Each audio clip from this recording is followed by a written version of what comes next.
La Chine et le Sénégal sont liés depuis 2016 par un partenariat de coopération stratégique globale. La Chine est aujourd'hui le premier partenaire commercial du Sénégal. Le Sénégal a été le premier pays en Afrique de l'Ouest à rejoindre l'initiative La Ceinture et la Route. Peut-on s'attendre à un renforcement de cette relation bilatérale sous votre mandat, vous qui recherchez la souveraineté nationale dans tous les domaines? Pensez-vous que la coopération chinoise pourrait vous accompagner dans cette dynamique? Absolument. Comme je l'ai mentionné plus haut, ma volonté est d'œuvrer au renforcement de cette coopération afin de hisser à un niveau plus élevé, notamment dans des secteurs prioritaires tels que l'agriculture, l'industrialisation, l'hydraulique, la formation technique et professionnelle et la digitalisation.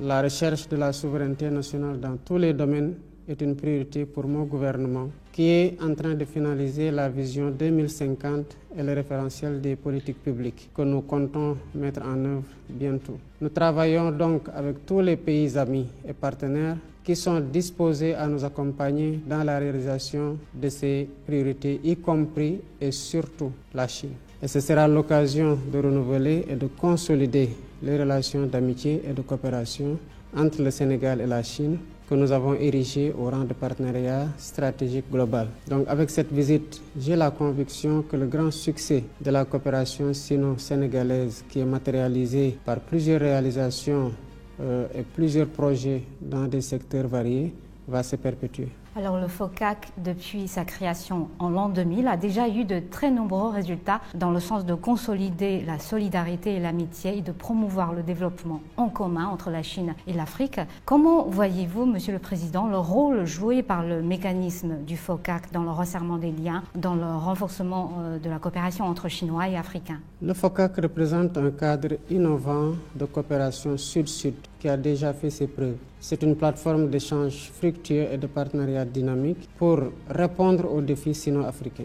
Et depuis sa création en 2000, le FOCAC a permis de consolider la solidarité entre nos deux régions tout en mettant en place des mécanismes concrets pour promouvoir le développement économique et social. C'est donc une plateforme de dialogue régulier et le FOCAC en ce sens permet, à travers l'adoption d'initiatives et de plans d'action, de mobiliser des ressources pour financer des projets structurants en Afrique en s'inspirant du modèle chinois. Le FOCAC, enfin, permet de renforcer les voix de l'Afrique et de la Chine sur la scène internationale, en ce qu'il prône notamment l'égalité, la confiance mutuelle, la coopération gagnant-gagnant, la solidarité et l'assistance mutuelle. Et justement, Dakar, la capitale du Sénégal, a accueilli en 2021 la 8e conférence ministérielle du FOCAC, lors de laquelle le président chinois Xi Jinping a annoncé 9 programmes pour booster la coopération sino-africaine. Et en août l'an dernier, en Afrique du Sud, à l'occasion d'une conférence réunissant dirigeants chinois et africains, le président Xi a encore lancé 3 projets et initiatives pour soutenir l'Afrique dans ses efforts de l'industrialisation, de la modernisation de l'agriculture et de la formation des talents. Alors aujourd'hui, Monsieur le Président, quelle appréciation feriez-vous des résultats du suivi de ces mesures? En tant que coprésident du FOCAC et hôte de la 8e conférence ministérielle du FOCAC qui s'est déroulée à Dakar,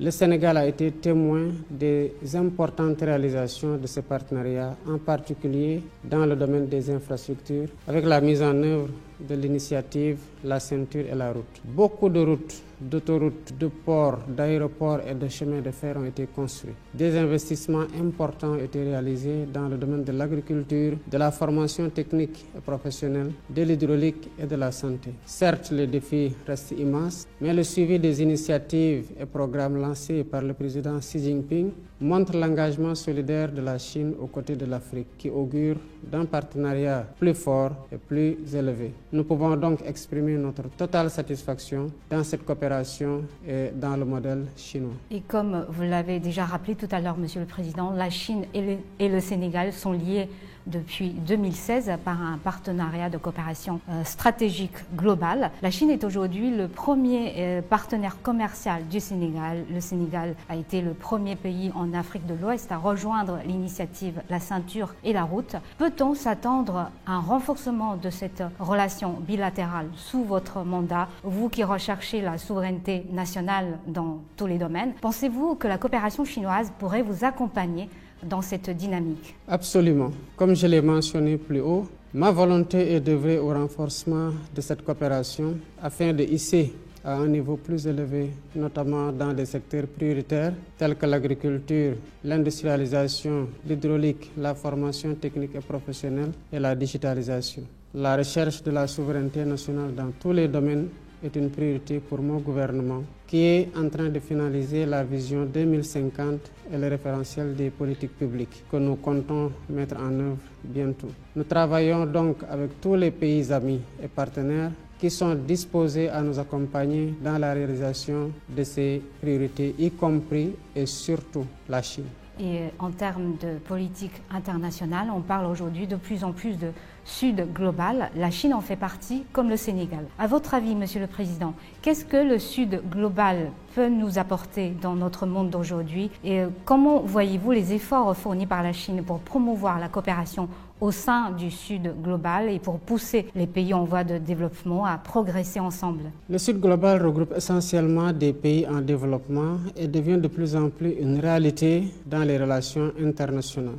Il prône la réforme du système international qui, nous le savons tous, est devenu obsolète en ce qu'il perpétue le statu quo et ignore les besoins légitimes de sa plus grande majorité. La mutation du groupe des BRICS donc en un Sud global plus large montre à quel point le système international est contesté et qu'il urge de le réformer, mais le réformer dans le sens de le rendre plus inclusif, plus juste, plus équitable dans l'intérêt bien compris de tous. Bon, une dernière question avant de terminer cet entretien, Monsieur le Président. La République populaire de Chine va souffler sa 75e bougie en octobre cette année. Quelle évaluation auriez-vous des résultats obtenus par mon pays sur son chemin de la modernisation à la chinoise et que pensez-vous des initiatives lancées par le président Xi Jinping ces derniers ans en termes de développement mondial, en termes de sécurité et de civilisation? Et je vous dis déjà joyeux anniversaire par anticipation et joyeux anniversaire au peuple chinois, à la République populaire de Chine. J'aurai l'occasion d'adresser mes félicitations au président Xi Jinping et de lui renouveler l'amitié du peuple sénégalais au peuple chinois. Avec une politique de grandes réformes d'ouverture, la Chine a pu réaliser des progrès impressionnants sur la voie de la modernisation. Et ce, grâce à une approche qui allie développement économique rapide, réduction de la pauvreté et amélioration des conditions de vie de sa population. Donc les résultats parlent d'eux-mêmes. Le modèle de modernisation à la chinoise plutôt, basé sur une forte capacité d'innovation, une industrialisation avancée et une gestion efficace des ressources, a permis de tirer des centaines de millions de Chinois de la pauvreté en quelques années. Ça aussi, c'est un constat qui s'impose.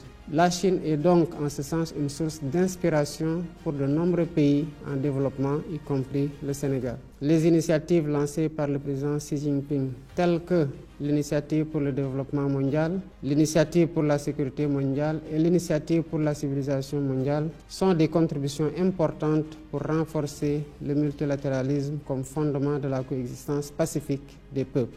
Ces initiatives visent à promouvoir un développement inclusif et à renforcer la coopération internationale dans des domaines cruciaux pour l'avenir de l'humanité. La Chine, donc, en un mot, inspire toute l'humanité.